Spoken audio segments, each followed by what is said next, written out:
Bisakah kami berjalan seperti ini?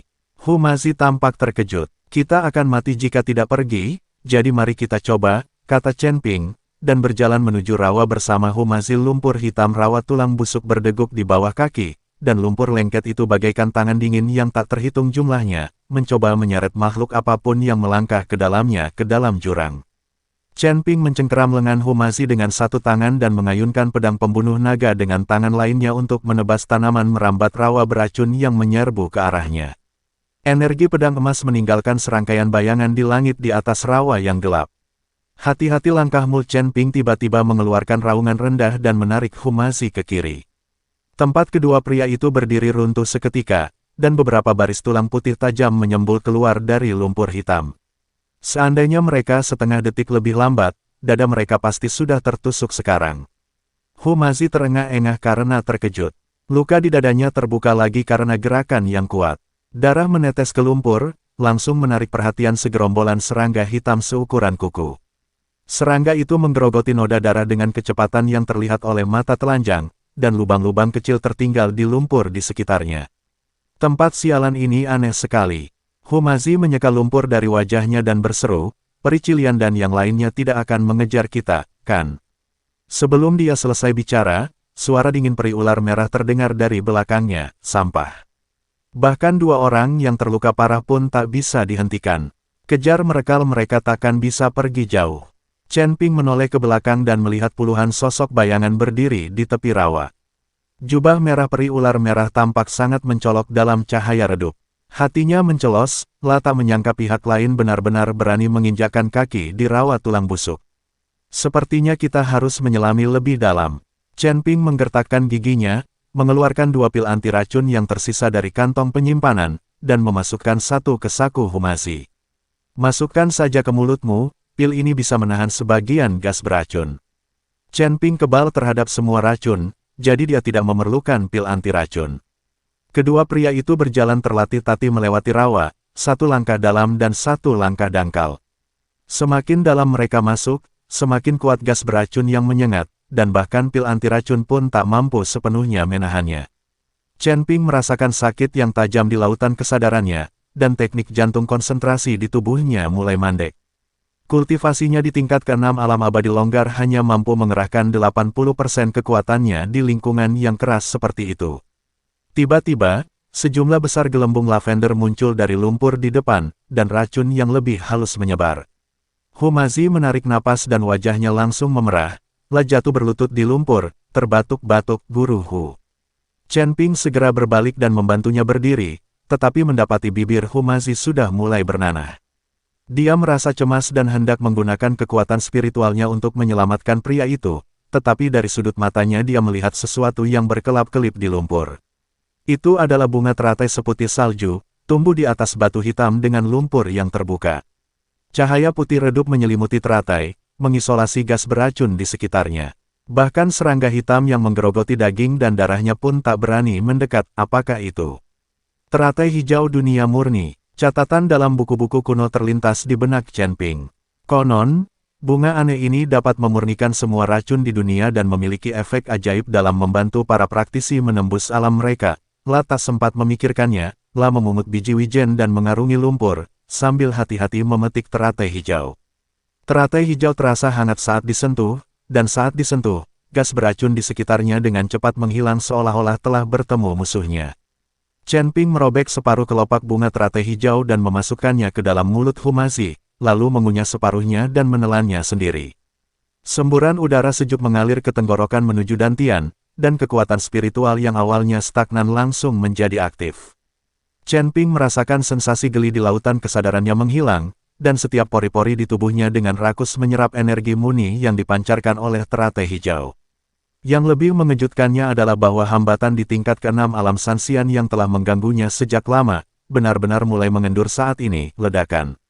Suara gemuruh bagaikan guntur teredam terdengar di dalam tubuh Chen Ping, dan penghalang tingkat ke-6 alam abadi tersebar bagaikan bendungan yang dilanda banjir, retakan bermunculan satu demi satu.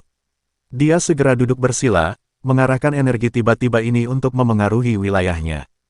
Humazi juga pulih dari keterkejutannya di bawah pengaruh King Lian, La menatap lingkaran cahaya keemasan yang mengelilingi Chen Ping dengan tatapan terkejut. Apakah ini sebuah terobosan? Pada saat ini, peri ular merah tiba bersama para pengejarnya. Melihat Chen Ping menerobos wilayahnya, La menunjukkan senyum ganas di wajahnya. Tuhan benar-benar menolongku hari ini. Aku akan membiarkan kalian berdua mati di rawa tulang busuk ini. Beberapa bayangan cambuk merah melesat ke arah Chen Ping bagaikan ular berbisa. Humazi menerkam ke depan tanpa berpikir dan menggunakan tubuhnya untuk menghalangi Chen Ping. Tepat saat bayangan cambuk hendak mengenainya, Chen Ping tiba-tiba membuka matanya, dan aura tingkat ketujuh alam abadi tersebar meledak bagaikan tsunami gulungan. Chen Ping meraung marah, dan energi pedang emas membentuk penghalang melingkar, menghancurkan semua bayangan cambuk peri ular merah. Dia melintas dan muncul di hadapan peri ular merah, dan pedang pembunuh naga menembus jantungnya dengan kekuatan untuk menembus kehampaan. Peri Cilian terkejut, La tidak menyangka Chen Ping bisa menembus alam di lingkungan seperti itu, dan kekuatannya meningkat begitu cepat. Karena terburu-buru, dia hanya bisa menggunakan senjata ajaib penyelamat hidupnya, perisai ular merah untuk melawan, tetapi dia dikejutkan oleh energi pedang dan berulang kali mundur, dengan darah mengalir dari sudut mulutnya. Kau, bagaimana mungkin wilayahmu meningkat secepat itu? Peri Cilian terkejut dan marah. Siapakah yang dapat menerobos alam derigan kecepatan seperti itu? Sekalipun harus menerobos wilayah kecil, dibutuhkan waktu dan ruang aman yang cukup. Sungguh luar biasa bahwa Chen Ping membuat terobosan dalam sekejap mata dalam situasi seperti itu. Chen Ping tidak menjawab, tetapi hanya menatapnya dengan dingin. Kekuatan tingkat ketujuh alam abadi tersebar memberinya keyakinan lebih. Kekuatan spiritual dalam tubuhnya bersirkulasi dengan bebas, dan energi teratai hijau dunia murni terus menutrisi meridiannya. Dia bisa merasakan bahwa kekuatannya saat ini cukup untuk bersaing dengan seorang kultivator kelas 4 di alam abadi bumi. Ini ide yang sulit, mundur. Peri Cilian tahu bahwa situasinya tidak ada harapan, jadi dia segera memerintahkan mundur. Dia menatap Chen Ping dengan enggan, lalu berbalik dan menghilang ke kedalaman rawa bersama anak buahnya. Menyaksikan para pengejar pergi, Chen Ping akhirnya menghela napas lega dan duduk di batu hitam. Humazi segera melangkah maju untuk mendukungnya. Apakah kamu baik-baik saja? Bagus. Chen Ping tersenyum dan menggelengkan kepalanya, merasakan kekuatan yang melonjak dalam tubuhnya. Berkat teratai hijau dunia murni ini, ia tidak hanya mendetoksifikasi saya, tetapi juga membantu saya menembus alam. La berdiri dan melihat lebih dalam ke rawa. Kita sebaiknya tidak tinggal lama di sini.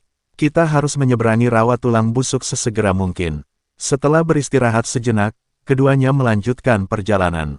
Berkat energi teratai hijau pemurni, mereka bergerak jauh lebih cepat di rawa. Mereka menemui beberapa jebakan berbahaya dan makhluk beracun di jalan, tetapi semuanya dapat diatasi dengan kekuatan Chen Ping yang luar biasa. Setelah beberapa jam, Chen Ping dan Humazi akhirnya melihat pintu keluar rawa tulang busuk. Hutan itu lebat. Berbeda dengan rawa yang suram dan menakutkan, hutan itu cerah dan penuh vitalitas. Kita keluar, teriak Humazi dengan gembira dan berlari menuju hutan. Chen Ping juga menghela napas lega dan hendak menyusul, tetapi dia melihat sesuatu tampak berkilauan di lumpur di tepi rawa tulang busuk. Dia berjalan dengan rasa ingin tahu dan mendapati bahwa itu adalah token hitam seukuran telapak tangan dengan pola tengkorak aneh terukir di atasnya. Apakah ini tanda kuil jahat? Chen Ping mengerutkan kening. La pernah melihat token serupa ketika berada di surga ketiga. Mungkinkah orang-orang dari istana jahat juga pernah ke sini? Dia menyimpan token itu, sambil merasa sedikit gelisah. Tidak diketahui apakah kematian keluarga Hu terkait dengan istana Dao jahat, dan masalah ini tampaknya lebih rumit dari yang dibayangkannya. Chen Ping, cepatlah. Humazi mendesak di hutan. Ini dia. Chen Ping menjawab, berbalik, dan berjalan masuk ke hutan. La tahu jalan di depannya akan semakin sulit. Chen Ping dan Humazi beristirahat di hutan selama beberapa hari, menggunakan sisa energi teratai hijau dunia mumi untuk memulihkan tubuh mereka. Tingkat ketujuh alam sansian milik Chen Ping telah sepenuhnya stabil, dan luka-luka Humazi pada dasarnya telah sembuh. Pada hari ini, keduanya bersiap meninggalkan hutan dan masuk jauh ke dalam Gunung Jiupan untuk mengumpulkan informasi, tetapi mereka dihentikan oleh sekelompok tamu tak diundang.